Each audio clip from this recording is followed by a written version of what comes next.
Hello everyone, मैं अतुल स्वागत करता हूं आपका अपने YouTube channel study to the point पर, जहां हम लेकर आते हैं दिन भर के कुछ बेहतरीन करंट अफेयर्स जो आपकी परीक्षाओं के लिए उपयोगी सिद्ध होने वाले हैं। तो दोस्तों शुरू करते हैं 13 जून यानी आज के करंट अफेयर्स। तो दोस्तों पहला करंट अफेयर्स है, लुनार झील किस राज्य में स्थित है?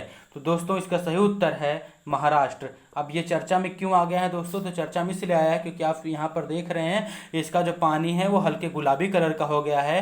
तो इसलिए चर्चा में आया है कि इसका पानी जो है अचानक गुलाबी कैसा हो गया, इसलिए वैज्ञानिक इस पर क्या कर रहे हैं, शोध कर रहे हैं। तो इसलिए चर्चा में आया। दोस्तों बात करते हैं लोनार झील की। तो लोनार झील महाराष्ट्र के बुल्ढाना जिले में स्थित है और यह एक प्रकार से एक प्रकार के उल्का पिंड के द्वारा उल्का पिंड के पृथ्वी से टकराने के बाद ये बना हुआ है। तो दोस्तों और बात करते हैं महाराष्ट्र की। तो महाराष्ट्र के मुख्यमंत्री उद्धव ठाकरे हैं और यहाँ के राज्यपाल हैं भगत सिंह कोश्यारी। आगे देखते हैं दोस्तों, अगला करंट अफेयर्स हमारा है तो कोरल ट्रायंगल डे यानी कोरल त्रिकोण दिवस कब मनाया जाता है? तो दोस्तों इसका सही उत्तर है 9 जून। तो 9 जून को मनाया जाता है। आगे देख लेते हैं दोस्तों इसके बारे में थोड़ी सी बात। तो कोरल ट्रायंगल पहले आप देख लेते हैं तो ये क्या है। तो कोरल ट्रायंगल आप देखते हैं तो यहाँ पर देख रहे हैं आप, मलेशिया है, इंडोनेशिया, फिलीपींस है, पपुआ न्यू गिनिया है, सोलोमन आइलैंड है, तिमोर है और इंडोनेशिया है। ये सारे देश क्या होते हैं, यही सभी देश मिलकर क्या बनाते हैं, एक ट्रायंगल का निर्माण करते हैं और इसी को क्या कहा जाता है, कोरल ट्रायंगल। अब ये महत्वपूर्ण इसलिए है दोस्तों क्योंकि ये 9 जून को मनाया जाता है। तो ये बात सही है। और इसके जो थीम था, इसका दोस्त था थीम जो था वो था प्लास्टिक रेजिस्टेंस। और ये इसलिए महत्वपूर्ण है, इसे इसलिए सेलिब्रेट किया जाता है क्योंकि पूरे कोरल रीफ की यानी कि जो प्रवाल भित्तियों के 76% की मात्रा जो पाई जाती है वो इसी क्षेत्र में पाई जाती है। जो समुद्री कछुए होते हैं उनके 7 में से 6 कछुए कहाँ पर पाए जाते हैं, यहीं पर पाए जाते हैं। और वर्ल्ड के जो कोरल फिश होती हैं वो 37% यहीं पाई जाती हैं। और 130 मिलियन यानी कि लगभग 1,30,00,000 लोग क्या होते हैं, इसी के ऊपर निर्भर हैं अपने भोजन के लिए। तो दोस्तों इसलिए इसे सेलिब्रेट किया जाता है क्योंकि इसे संरक्षित किया जा सके लोगों के द्वारा। क्योंकि कोरल रीफ आपको पता है समुद्री लवणता के कारण, ग्लोबल वार्मिंग के कारण, इन सभी के कारण बहुत तेजी से नष्ट हो रहे हैं और ये समुद्रिक जैव विविधता के एक बहुत प्रमुख अंग हैं। इसलिए कोरल ट्रायंगल डे 9 जून को मनाया जाता है। इसका थीम याद रखेंगे, प्लास्टिक रेजिस्टेंस। आगे देखते हैं अगला करंट अफेयर्स। तो उत्तर और दक्षिण कोरिया को कौन सी समांतर रेखा अलग करती है? तो दोस्तों इसका सही उत्तर है 38वीं समांतर रेखा। तो 38वीं समांतर रेखा दोस्तों यहां से ऐसे होकर गुजरती है, यहां से, और क्या करता है ये, उत्तर और दक्षिण कोरिया, ऊपर वाला जो देख रहे हैं ये उत्तर कोरिया और नीचे जो पीले कलर में देख रहे हैं ये दक्षिण कोरिया है।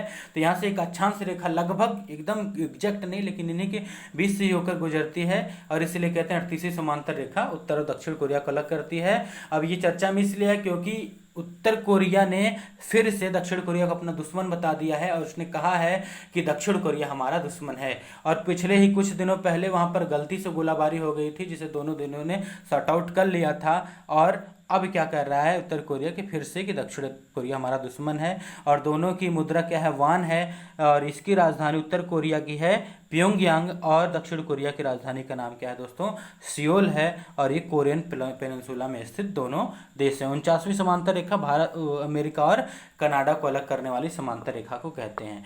भारत आसियान युवा संसद का कौन सा संस्करण आयोजित किया गया? तो दोस्तों इसका संस्करण जो आयोजित किया गया वो कौन सा था, तीसरा संस्करण आयोजित किया गया भारत आसियान युवा संसद संवाद का संस्करण।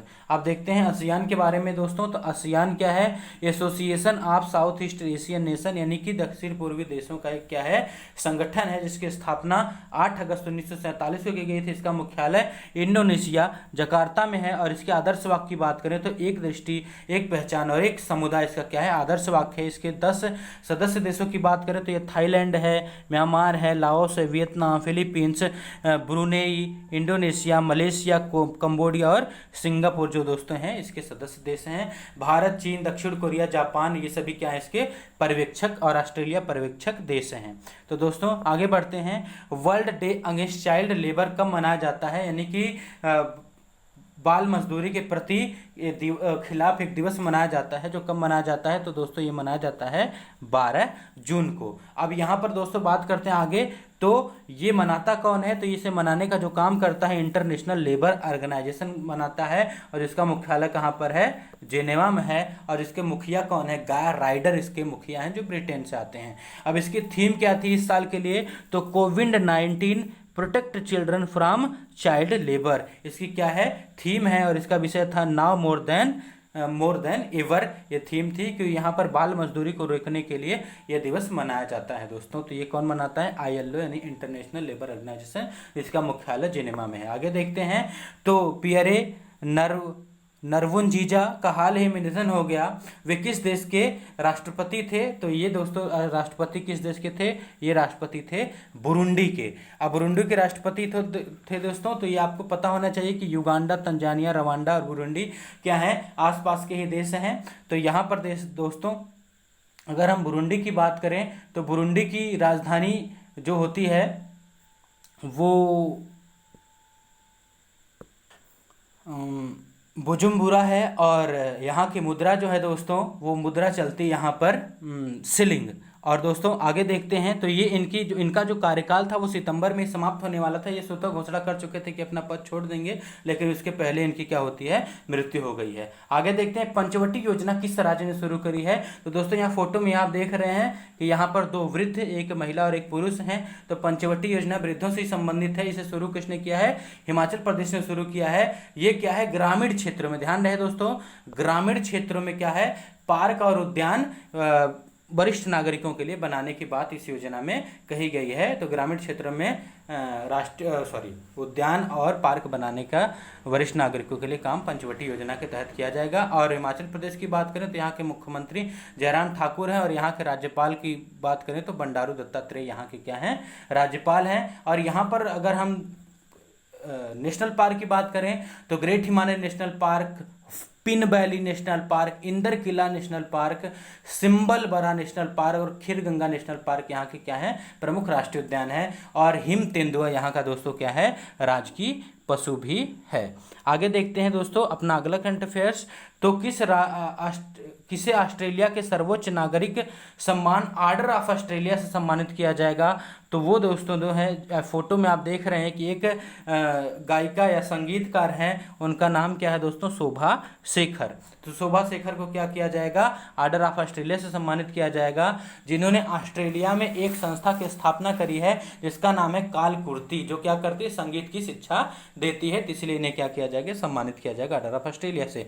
किरण मजूमदार शाह की बात करें तो ये बायोकॉन की चेयरमैन है, और इन्हें भी ऑर्डर ऑफ ऑस्ट्रेलिया से सम्मानित किया गया है। मेघा मजूमदार की बात करें तो मेघा मजूमदार ने ए बर्निंग नामक एक पुस्तक लिखी है। और जावेद अख्तर की बात करें तो ये रिचर्ड डॉकिंस अवार्ड पाने वाले पहले भारतीय बने हैं। आगे देखते हैं दोस्तों अगला करंट अफेयर्स।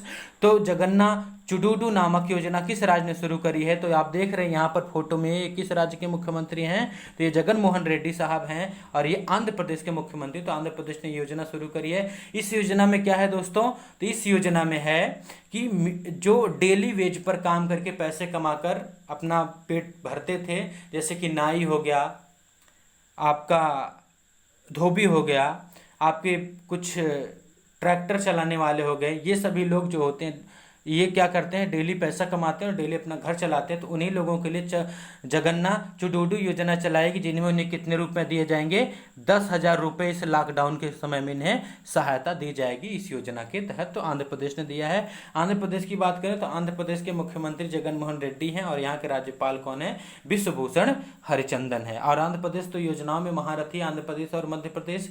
तो आंध्र प्रदेश ने बहुत सारी योजना चालू की हैं, जैसे अम्मा बोड़ी एक अलग योजना है, कांति वेलुगु एक अलग योजना है, रायतु भरोसा एक अलग योजना है, और वाहन मित्र है, पेंशन कनुका है। ये सभी क्या है, आंध्र प्रदेश की योजनाएं हैं। दोस्तों आगे देखते हैं अगले करंट अफेयर्स की। तो नेशनल इंस्टीट्यूशनल रैंकिंग फ्रेमवर्क में पहला स्थान किसने हासिल किया था।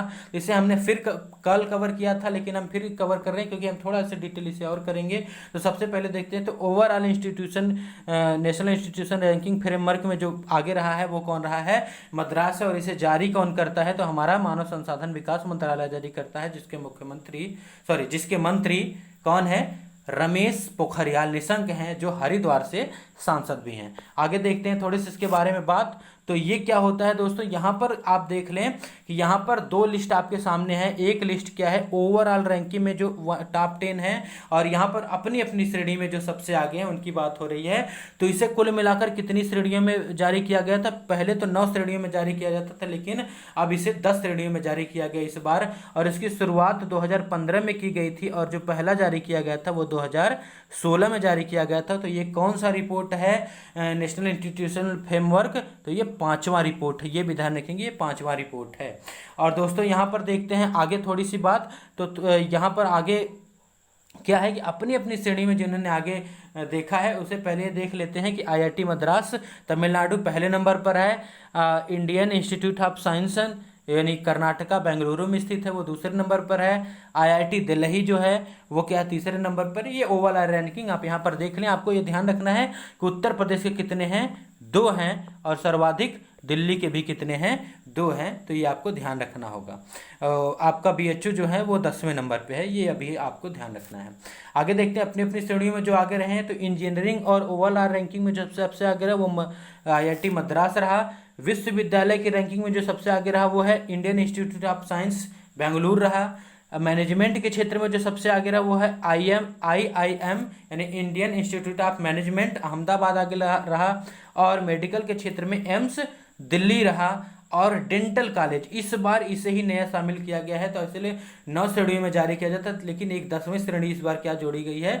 तो भारत का सर्वश्रेष्ठ डेंटल कॉलेज जो है वो कौन है, Maulana Azad institute of dental science, जो कि कहाँ पर स्थित है, दिल्ली में स्थित है। तो दोस्तों ये रैंकिंग आपको बहुत ध्यान से याद रखनी होगी। ओवरऑल में मद्रास है, विश्वविद्यालय में इंडियन इंस्टीट्यूट ऑफ साइंसेज है, मैनेजमेंट में अहमदाबाद है, मेडिकल में एम्स है, और डेंटल में आजाद मौलाना इंस्टीट्यूट है। आगे देखते हैं दोस्तों अगला करंट अफेयर्स। तो भारतीय नौसेना ने हाल ही में डीप सबमर्सेज रेस्क्यू व्हीकल को कहाँ तैनात किया है। तो दोस्तों इसका सही उत्तर है, इसे तैनात कहाँ किया गया है, विशाखापत्तनम में तैनात किया गया है। तो इसके बारे में थोड़ी सी बात जान लेते हैं। तो जो आप ये चित्र में देख रहे हैं, इतना बड़ा सा ये जो इक्विपमेंट आपको दिख रहा है, यही क्या है, समरसेज क्या है, रेस्क्यू व्हीकल है, जो क्या कर सकता है कि हमारे देश में जो पनडुब्बियां पानी के नीचे चलती हैं, अगर वो दुर्घटनाग्रस्त हो जाती हैं तो उनके अंदर फंसे हुए हमारे सैनिकों को निकालने के लिए क्या किया जाएगा, इसका इस्तेमाल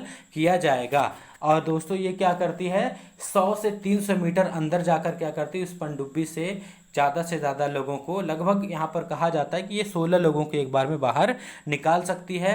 और यह लगातार 96 घंटे तक पानी के अंदर भी रह सकती है। तो भारत दुनिया के उन चुनिंदा 7 देशों में शामिल हो गया है जिनके पास क्या है, सबमरीन से रेस्क्यू करने की क्षमता हासिल हो गई है। तो इसके पहले ऑस्ट्रेलिया है, जापान है, चाइना है, सिंगापुर है, फ्रांस है, नॉर्वे है, और जर्मनी है, रूस है, अमेरिका, ये सभी देश क्या हैं, इससे पहले ये कर चुके हैं। तो भारत ने भी ये कर दिखाया है। तो इसका परीक्षण चल रहा था, लेकिन अब इसे आधिकारिक रूप से तैनात कर दिया गया, कहाँ पर, विशाखापत्तनम में। तो आप इसे ध्यान रखेंगे। नौसेना के अध्यक्ष की बात करें तो करमबीर सिंह इसके अध्यक्ष हैं। अभी उसने, नौसेना ने हमारे क्या बनाया है, एक नौरक्षक नामक क्या बनाया है, PPE किट भी बनाया हुआ है। आगे देखते हैं। तो गुलाबो सिताबो फिल्म के निर्देशक हैं। तो गुलाबो सिताबो फिल्म के निर्देशक जो हैं वो कौन है, सुजीत सरकार हैं। अब ये प्रमुख इसलिए हो गई क्योंकि ये बड़ी प्रमुख फिल्म है। ये पूछी जाएगी आपसे कि भारत की पहली ऑनलाइन प्लेटफॉर्म पर रिलीज होने वाली फिल्म कौन बनी है, तो गुलाबो सिताबो बनी है। तो भारत में पहली जो फिल्म ऑनलाइन जियो प्राइम पर लॉन्च हुई है, रिलीज हुई है, ये कौन है, गुलाबो सिताबो। आयुष्मान खुराना और अमिताभ बच्चन स्टारर ये फिल्म है, जिसको सुजीत सरकार ने क्या किया है, निर्देशित किया है। आगे देखते हैं, अगले थोड़े से चर्चा कर लेते हैं। 2 टॉपिक आखिरी में आ गए हैं कि तमिलनाडु के 2 प्रमुख शहरों का नाम बदल दिया गया है। तो उन 2 शहरों का नाम बदला क्या गया है, कोयम्बटूर को क्या कर दिया गया है, कोयम्पुतूर, और तुटिकोरिन को क्या कर दिया गया है, कुड़ी, थुथुक्कुड़ी। तो दोस्तों ये क्या है कि अंग्रेज तमिल भाषा को बोल नहीं पाते थे, इसलिए उन्होंने अंग्रेजी के जो वर्ड थे वो उसे अपने हिसाब से रख लिया, जो कि हिंदी के वर्ड से मैच नहीं करते थे। जैसे कि आप यहाँ पर देखें COIMBATORE, तो कोयम्बटूर का उससे कोई रिश्ता नहीं देखता। उसी प्रकार से थुथुक्कुड़ी यहाँ पर लग रहा है लिखा हुआ, लेकिन यहाँ लिखा है तुतुकोरिन। तो सरकार ने कहा है कि अंग्रेजों के ज़माने में जो नाम परिवर्तित अपने अनुसार उन लोगों ने कर दिए थे, उसी को हम सही कर रहे हैं। तो और उसी के तहत 1018 नाम पूरे तमिलनाडु भर में बदले गए हैं। इनमें से 2 प्रमुख कोयम्बटूर का है और तुतिकोरिन थुथुक्कुड़ी का है। तुतुकोरिन यहाँ पर बंदरगाह हमने लगा दिया है, और एक आदि योगी की प्रतिमा लगा दी है, जो कि कहाँ पर स्थित है, कोयम्बटूर में स्थित है। और कोयम्बटूर को दक्षिण का मैनचेस्टर भी कहा जाता है। तो दोस्तों इसी के साथ हमारा ये करंट अफेयर्स का सेशन समाप्त होता है। अगर आपको यह सेशन पसंद आता है तो इसे अपने किसी एक सोशल मीडिया प्लेटफॉर्म पर जरूर से जरूर शेयर कर दें, जिससे अधिक लोगों को फायदा हो। और दोस्तों हमने सीटेट की जो सीरीज चलाई है उसे हम कंटिन्यू कर रहे हैं। तो हमने यहाँ पर 2 वीडियो ऑलरेडी अपलोड कर दिए हैं, और आपको ऐसे ही लगातार करंट अफेयर्स के साथ भी वीडियो टेट और सीटेट के महत्वपूर्ण वीडियोस मिलते रहेंगे। तो दोस्तों मिलते हैं 14 तारीख के करंट अफेयर्स में। तब के लिए टेक केयर, बाय बाय।